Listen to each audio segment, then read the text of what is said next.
Daniela Fernandez, wonderful to see you. Wonderful to see the whales behind you as well. Welcome to the what we're calling the Green Swans Observatory. And I just love to start by just you giving some of the vital statistics of what you've been doing. You were mentioning earlier that you've now got 20 people, so spectacular evolution. But the whole thing started in a Georgetown dormitory, as these things are really intended to do these days. So you're building the next Apple or Google, and we'd love to know more about it. Absolutely. Thank you, Donna. I so appreciate you taking the time and interest in learning more about SOA. So to your point, I founded the organization in 2014 when I was a freshman in college. I was 19 at the time.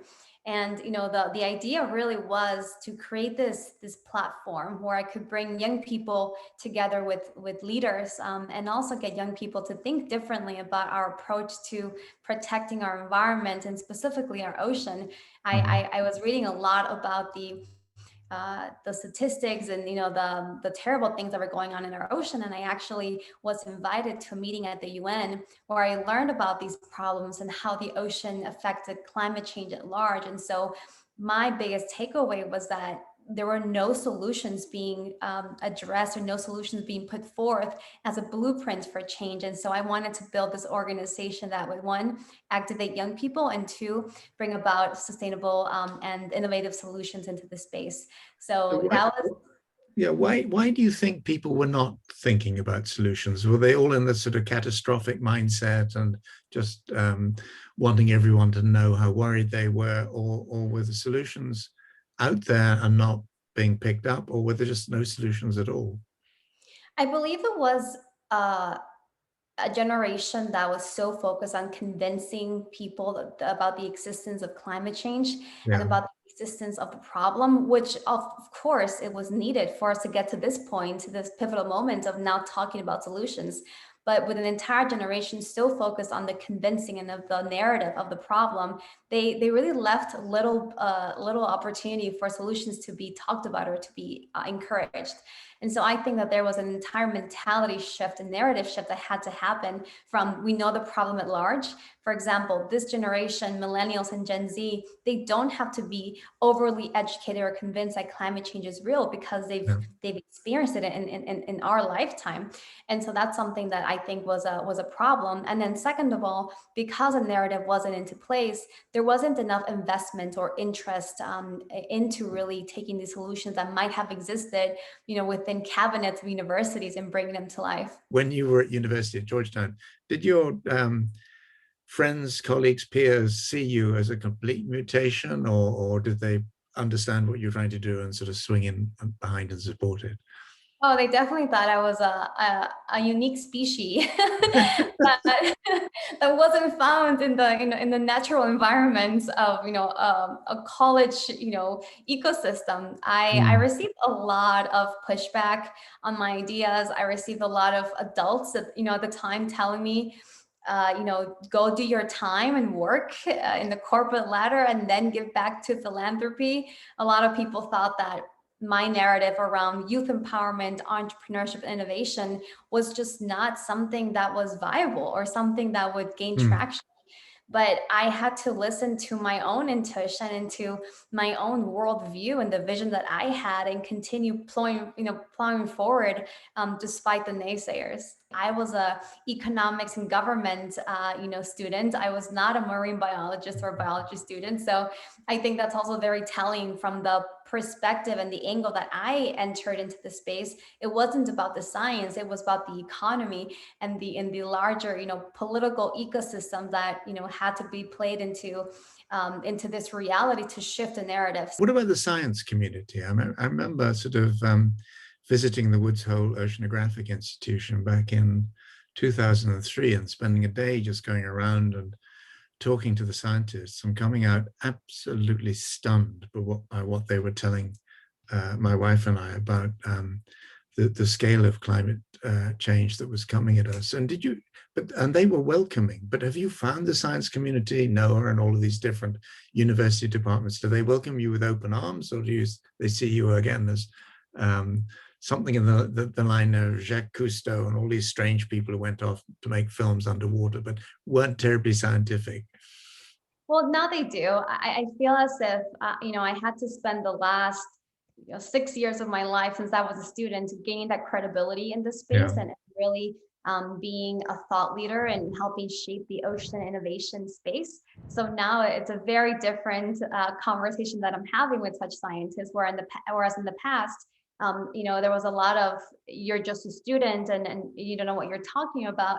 Whereas now I think that the narrative has shifted also in the industry, because I believe that scientists are now seeing that their research and their white papers are so critical, but they Yeah. won't advance and they won't solve our problems unless they are translated into business plans or translated into into a model that can then be implemented into real life. And that's the shift that we're trying to accomplish through entrepreneurship and innovation. So you've got 20 people.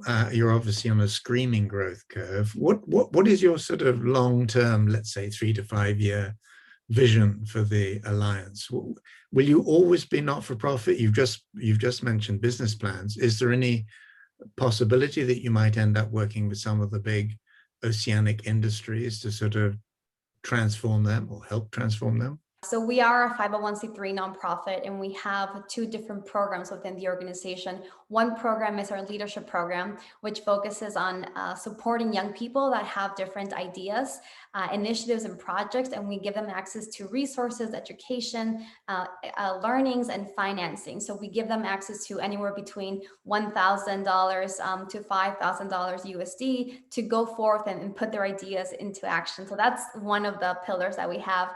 And then the second program is our accelerator program. And so that program focuses on supporting startups that are in the ocean space, that one, have a profitability business model, two, they are scalable in nature, and three, they have a positive impact in our ocean. So through that, they actually go through our program. We give them access to our investor network. We also give them funding and access to all of the resources we have accumulated over the years. So those are our two core pillars of the nonprofit. And then as of last year, we launched a venture fund. So we do have a for-profit arm to the organization that provides larger checks to these entrepreneurs. And where does the money come from? I mean, it's a personal question, but I know there's certain types of funders who you wouldn't take money from. Oh, absolutely. We wouldn't take any funding from any corporations that are harming our planet, or any individuals that have a tie to the detriment of our planet. So our money comes from high net worth individuals, foundations, mainly just people that have the wealth and that are concerned and want to give back to a nonprofit. So those are our main sources of funding. And who do you see? I mean, this is a business sort of question, but who do you see as your competitors? I mean, not necessarily for market share, but maybe for mind share. Who is out there that you either respect or would like to drive off the road at some point? Well, I think that SOA is so well positioned because we are such a unique model that does not exist anywhere else. There Interesting. Yeah. are many ocean accelerators popping up that we've actually been able to inspire and influence, but there's no organization out there that has all three pillars built into it, right? We have a youth movement, we have an accelerator program, and we also have a venture capital fund associated with. So the way that I like to think about it, and the vision that I've had from the very beginning, is building that pipeline of talent, right? Empowering young people, changing their mentalities, making them, to be inventors and entrepreneurs instead of being victims as to what's happening with their climate, and then facilitating that roadmap to helping them start and launch these companies. And you've said in the past that part of what you've been trying to do is to bring a Silicon Valley mindset to conservation. How's that evolved over time? I mean, was it very simple what the approach you would bring, or if you had to sort of work on it over time? Well, it was very challenging from both perspectives because not only was I bringing the Silicon Valley mindset to the conservation environmental community, I was also bringing the conservation sustainability problems to the Silicon Valley community. Yeah. So, during my first few years in Silicon Valley, I had to educate a lot of investors. I had to do a roadshow and, literally sit down with investors and explain to them what the blue economy is and how this is not a charitable pursuit when we're introducing them to entrepreneurs, but rather it could be a profitable business plan down the line. But getting their interest at the beginning was very challenging. But now we have over 120 venture capital firms within our network that are, coming to our demo day, that are talking to our entrepreneurs, that are making those connections. So we've definitely made the shift from that perspective. And then from the conservation community, we're also seeing a lot more people interested in innovation and technology and exploring and asking those questions as to how they can contribute, how they can give back. So we have a lot of big NGO partners that are either supporting us with their knowledge and their deep science, and we supply the youth and the innovation. So there's really great pathways to partnerships there.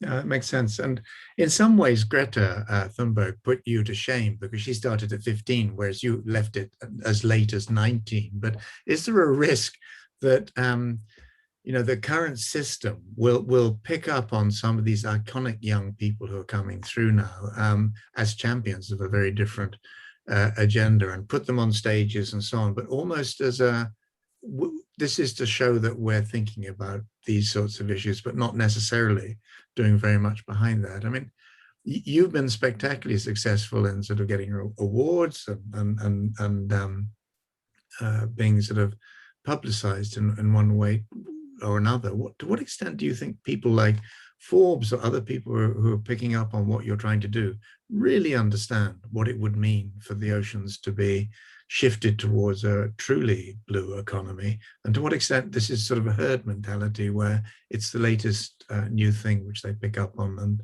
spotlight and then move on from? Absolutely. No, I definitely think that there is something of a herd mentality in putting a young person on a panel or a young person on stage just because it's a new thing to do, is to give them Yeah, a voice. But I unfortunately think that for us to be able to move away from it just being a show, people actually have to listen to what the young person is saying yeah, and provide more of a platform for them to take action on what the young person is saying. For example, include young people in their advisory boards or board, right? Include young people yeah, into the infrastructure of their business organization. So I think that's the shift that needs to happen in terms of not just having a spokesperson be a young person, but also just involve youth in the process of whatever work is happening. So that will be one perspective. But personally, I know from my experience that everyone that I've worked with truly grasps the severity of the problem and also is open to thinking of how to change things. you mentioned earlier on the term blue economy. How do you see that? I mean, we've had circular economy, we've had all sorts of different economies over time. The blue economy is something that is both appealing, and it has lovely images like the one behind you, but who's driving all of that, do you think? And where are we headed on that? Hopefully a good place. Hopefully it won't be mainstreamed and diluted out of sight. But yeah, where are we headed? Well, I think to answer that question, perhaps it's helpful to understand what the ocean economy was in the past and that Okay. transition. And to that point, thinking about in the past 100 years, the ocean was used for mainly three areas. One was transportation, right, to move goods across different regions of the world. Two was exploration, understanding what's in the sea for the sake of tourism, for the sake of mineral resources. And three was exploitation, right? Taking Yeah. fish and taking things out of the ocean. And that's the only way, the only paradigm through which we view the ocean for the past hundreds of years. And all these industries that currently exist, that's the only way they've been utilizing it. So now this blue economy that we're entering is all about sustainability, regeneration, and restoration. So we're Yeah. thinking about, okay, we've harmed the ocean over the past 100 years. So how can we now take all of those destructive industries and shift them and not Yeah. only make them work for us as for humans, but also make them heal our ocean, make it sustainable for us to live in harmony with our ocean. And to me, that's where what's driving that change is policy is definitely making, part of the change. Especially the European Union. I think it's one of the leaders in the world and really thinking about restoring nature. And in light of COVID-19, I know that every single country, in order to provide COVID financing, whoever receives it has to use 30% of that for sustainability rehabilitation and practices, which is a true phenomenon that hasn't Yeah. happened in the past. So I would say policy is driving it. Number two, the creation of these new innovative technologies in the ocean and the environmental space, and in the clean tech space, in terms of now these models have been proven to work. Now the only question is how can we get them to scale, and how can we get different corporations and different governments to be early adopters and really showcase that this technology is real. So I would say those are the two drivers: the demand for these innovations and the supply that now exists. No, it's fascinating, and you're making me think back a bit because you're positive and you're future focused. But when I came into this space in the early 70s, whale oil was still relatively widely used, and it was used everything from sort of machinery to parachutist gloves and so on. Not long afterwards, because of Greenpeace and a bunch of other people, that disappeared, and a number of industries that have been around for a very long time became extinct. What do you think will disappear as a result of the work that people like you are doing? Well, one area is seabed mining, and that's Yes. something that is very damaging to our ocean. There is going to be an upcoming vote from the UN body to decide whether we're going to allow the deep sea mining of our ocean. So that's something to just be aware of and be mindful of what's happening in that industry. That's something that should definitely disappear. The second aspect would be around unsustainable fishing practices, right? Yeah. You see these huge vessels that are trawling the ocean. They're putting out these big nets that are taking not only the fish they're trying to catch, but entire ecosystems in the ocean that's very damaging. So I would say those two are very important to note. Also, looking at the shipping industry, there are mandates now being put out there around decarbonizing the shipping industry. So the question is, how fast are these shipping companies going to be able to achieve those mandates, and what technology will be required to help them meet those new targets and new goals? So I think that's going to be a tremendous industry to disrupt and tap into.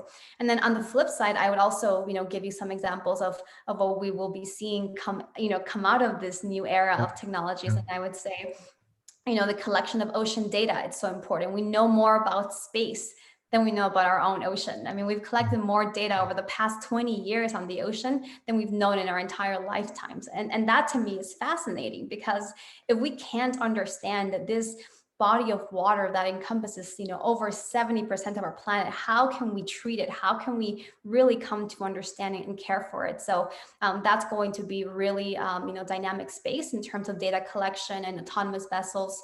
And then the other example I'll give is around sequestration of carbon. We know that the ocean is our biggest carbon sink. Now we're looking at how can we plant more mangroves? How can we plant seaweed farms? How can we help people in low-income communities make that part of their livelihood? And there's so much potential for that to happen as well. Can you describe the reaction of some of the younger people that you've worked with in different parts of the world? How do they view what you're doing? How do they view the opportunity that you're sort of giving them? You mentioned, $1,000, $5,000. How are they putting that money to work? I so appreciate that question, John, because I never get asked how do they feel about the work that we're doing. So thank you for asking. And I remember back at a conference that we hosted in Malta about 3 years ago now. I had a young girl from the Marshall Islands come up to me and just hug me and say, Oh, thank you for this community you built, because I thought I was all alone in tackling these problems in the ocean, and now I know that I'm not alone. And to me, that just speaks volumes as to what we're doing at SOA. It's not just about believing in one person and giving them, the resources, the mentorship, the funding, but it's really about connecting them to other young people that have the same fears, that have the same frustration, that have the same ideas, and building those bridges for them to collaborate, for them to lean on each other for help and support. So, I think that community aspect of it is something that is very much underestimated and not talked about enough, which adds so much value to them. But then second of all is the happiness and fulfillment and empowerment they feel when you believe in them as a young person and say, Yeah. here's some, real money, and go out and put these ideas into action. To me, that's the biggest aspect of change we can have an impact at SOA, because if you have one person change the way they view themselves and being able to see their impact firsthand, that instantly gives them the confidence, the capabilities to see themselves as a leader and being able to take advantage and take ownership of these problems. That's what we need to happen. Not just having young people protest and be angry at the world, but rather have them be, active doers and contributors to our environment. And that's what makes me so excited and fulfilled about the work we're doing, because that was me, 6 years ago when I was in college. I didn't know who to turn to, where to go, and now I built SOA for other people. Good fortune, and thanks very much for taking time to talk to us today. Of course, thank you so much.